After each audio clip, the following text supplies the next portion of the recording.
Welcome to my channel.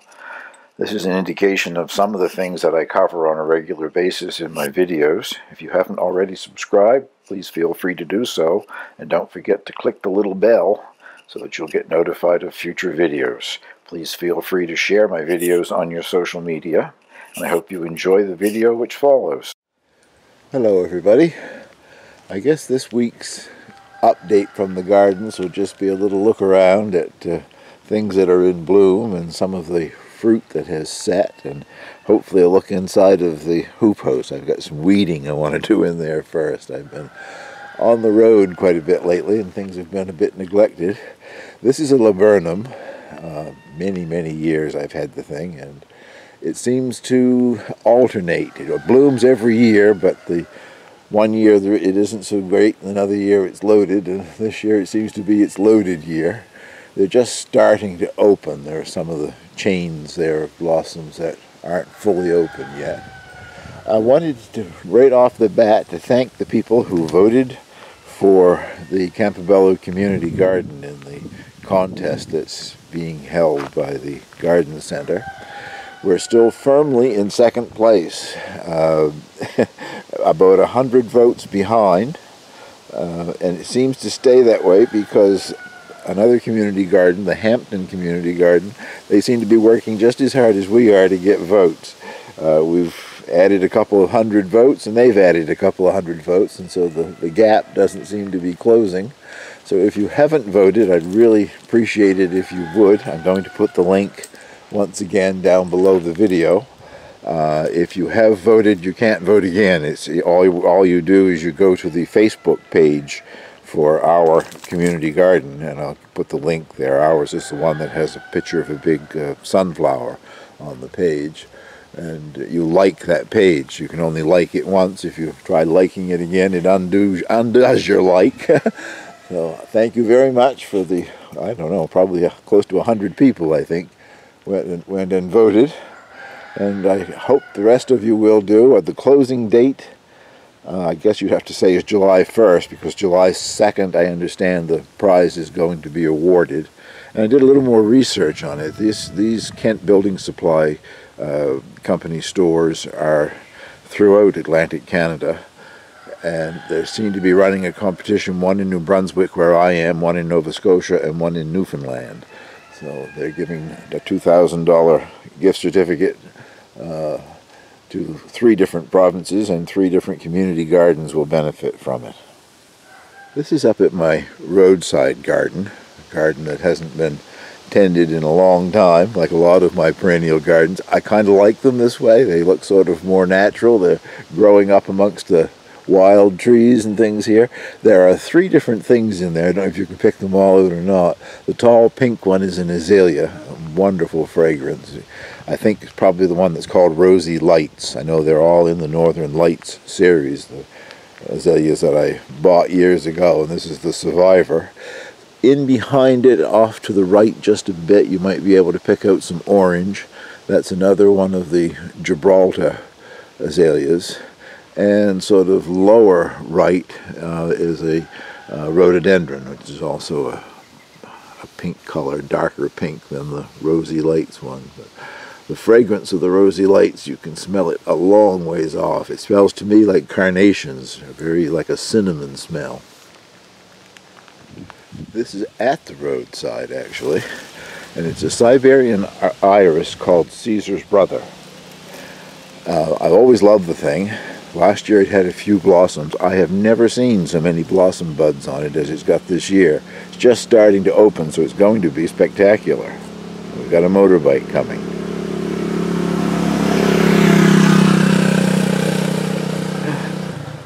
This is a wildflower, wild plant, one that I bought from years ago from a nursery that sells wild plants that they've grown from seed. I think I had 3. I'm down to 1.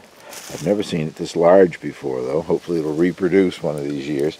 It's in the arum family, I think I'm correct in saying that, and it is a jack in the pulpit. That's what it is called. Look down in here. That's Jack in his pulpit in there. That's the actual flower head.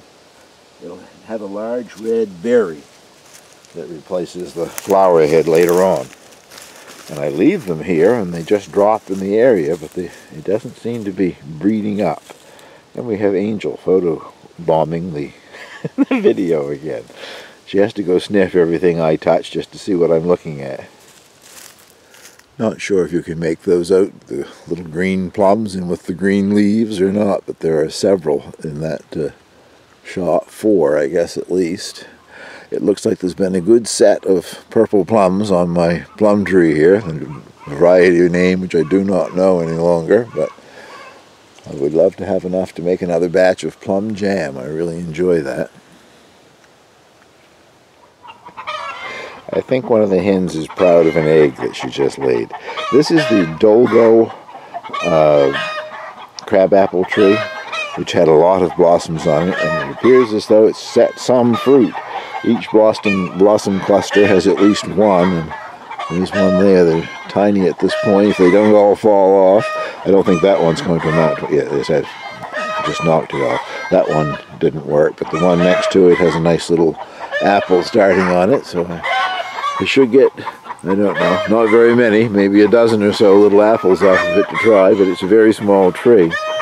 And the chestnut one, the one that has the apples that sort of look like a russet apple, only had a few blossoms, but it didn't set any fruit at all. And this is my Wolf River little whip, 1-year-old whip that I planted this spring.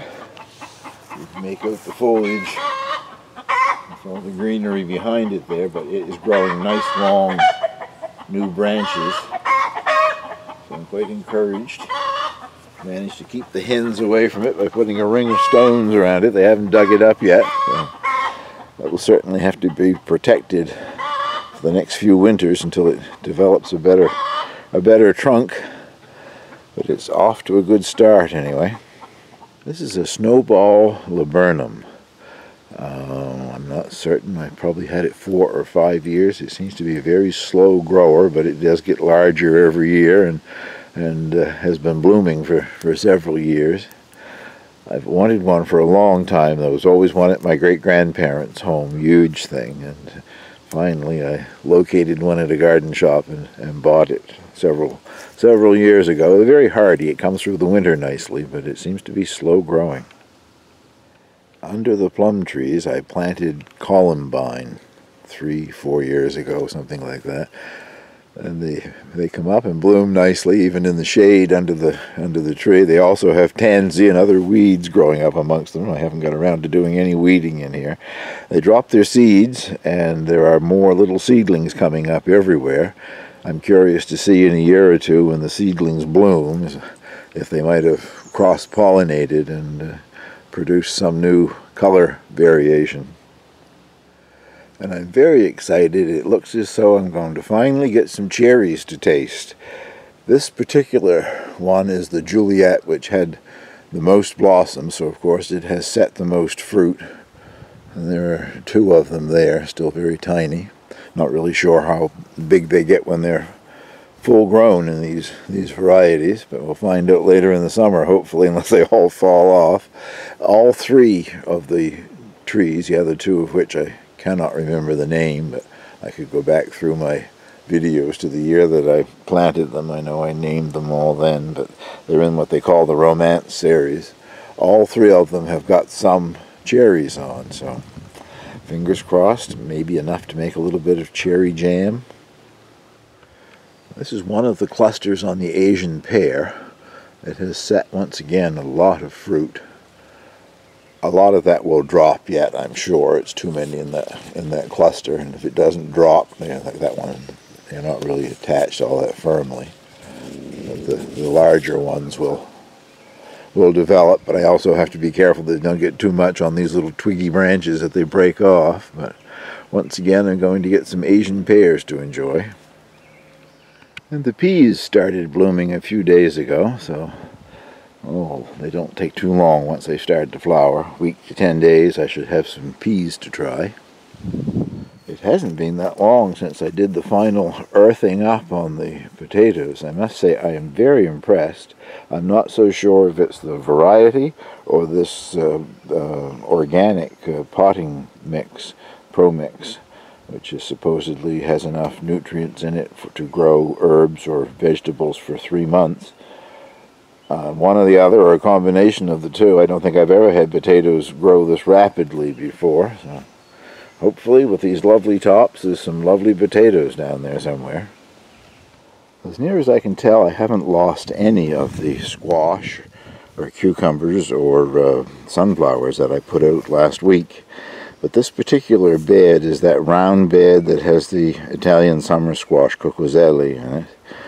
And there's been no slug damage, but last night something did digging in it, and I'm assuming that was one of these miserable raccoons.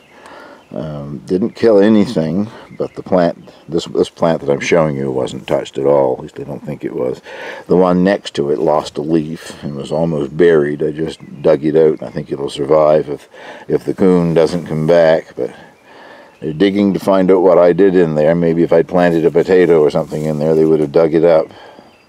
These are the trays of turnips and beets to be transplanted into the garden sometime in July. Fairly good germination, particularly with the turnips. I mean, there's 3 or 4 in each one because I dropped in 3 or 4 seeds in each one to make sure.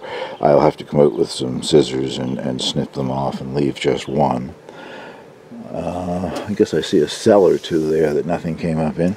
But the beets, there's quite a few cells. As you can see, 3 in a row there. So far nothing's up in it.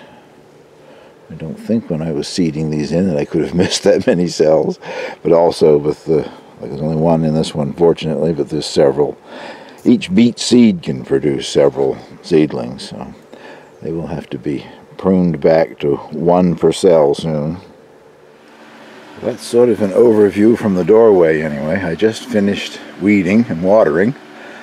Things are still small. I have to keep reminding myself that I didn't start my plants until much later this year. I had such a bad season, bad luck last year.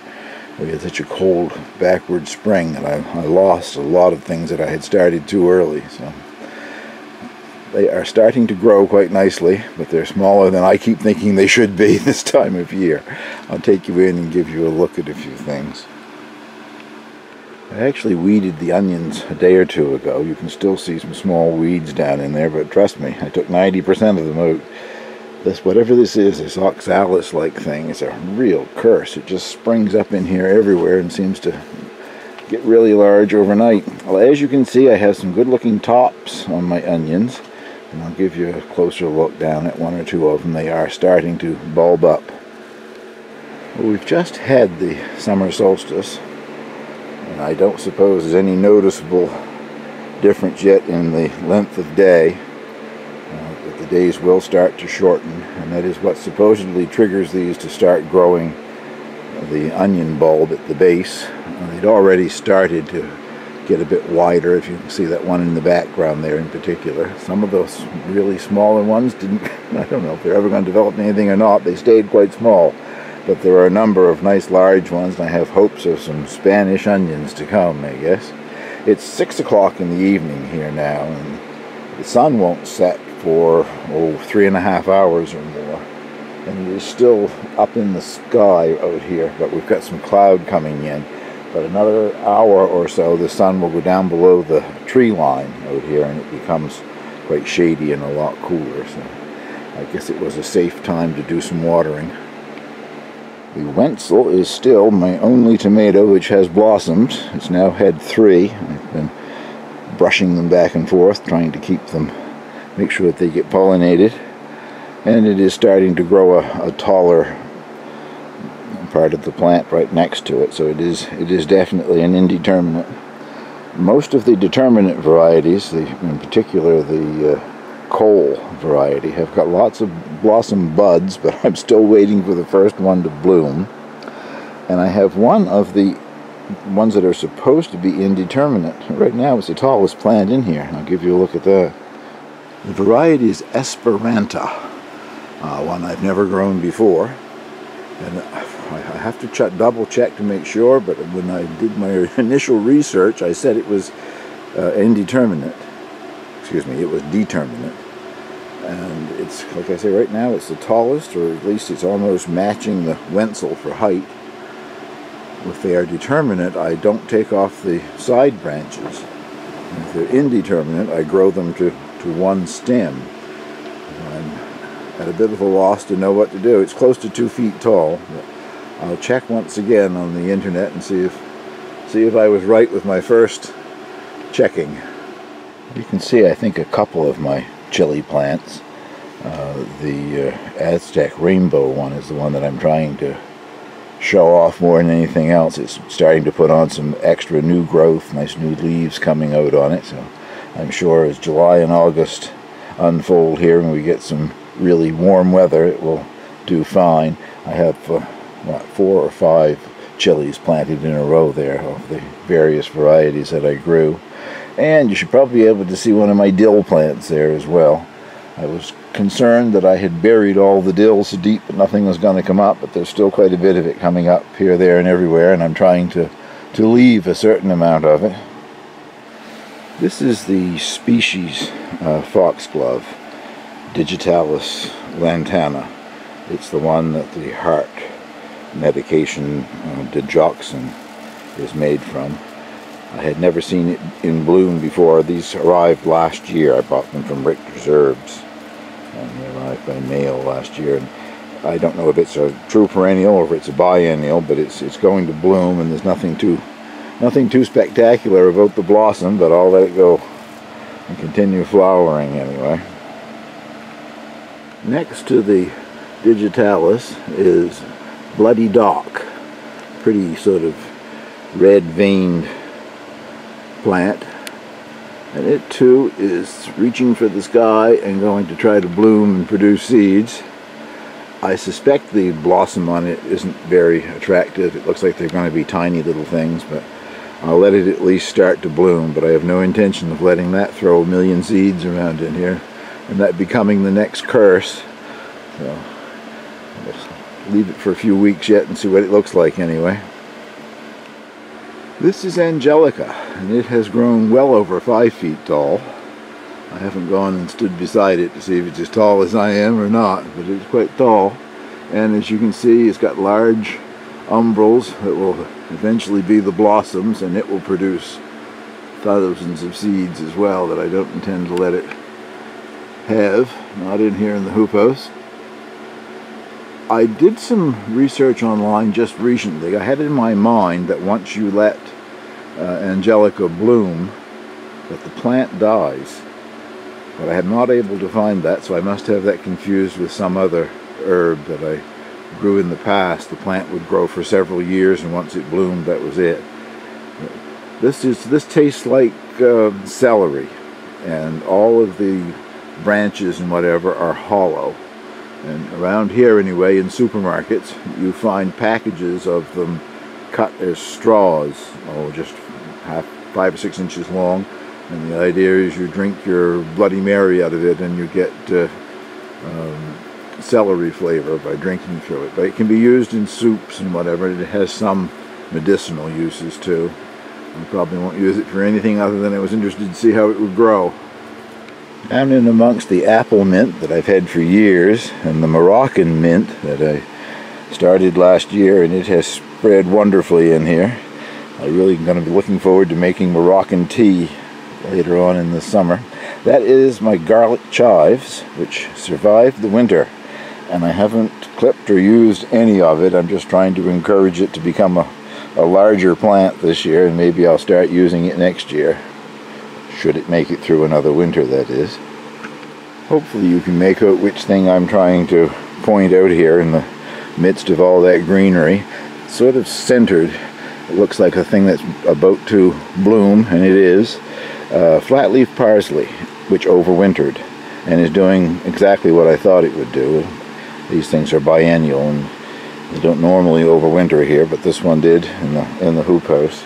So it's going to bloom and go to seed, and that I'm going to let happen. I would love to have flatleaf parsley that just comes up on its own in here, so whatever seeds that produces this summer, I would just let it drop them on the ground. These are the 4 cucumbers, 3 different varieties. I guess I put all 3 varieties in there. There's 2 of one and 1 each of the other varieties. About a week ago, they've put on new growth and are looking like they're enjoying being under the black plastic. I also just finished watering those a few minutes ago. Last but not least here, taking a look at my grapevine in here, the beta grapevine. And it has been in bloom now for about a week and is setting lots of little teeny grapes here, there, and everywhere. But what I wanted to show you is what happens in here. This is a leaf from earlier on. And you can see it looks just like lace. That is flea beetles. But they only seem to be in here early in the season. The first leaves that come out, that's what they do to them. And this is a leaf that I just picked, one of the newer leaves. It's as clean as can be. When it starts getting warm in here, they don't like it, or if they're just a seasonal thing and they hibernate or do something after they've done their damage, I don't know, but thankfully they disappear. Well, thank you very much for watching, and I'll remind you once again, if you haven't voted for the Campobello Community Garden on Facebook by liking our page, please take a few minutes and do it. We would really like to win that prize. We could use a lot of the nice things that we could pick up at the community garden. I was up there today at the garden. I'm there most days, just checking my plot and looking around nosy at everybody else's. But I went in the nursing home today to visit my aunt. She is 102 years old, and she was entertaining when I got in there. She had 3 guests in her room at lunchtime. Her daughter was there, and 2 of her more distant relatives had stopped by. She's a remarkable lady. You would never think she was 102 years old, but at least I get to visit her more frequently now that the community garden is outside of her window.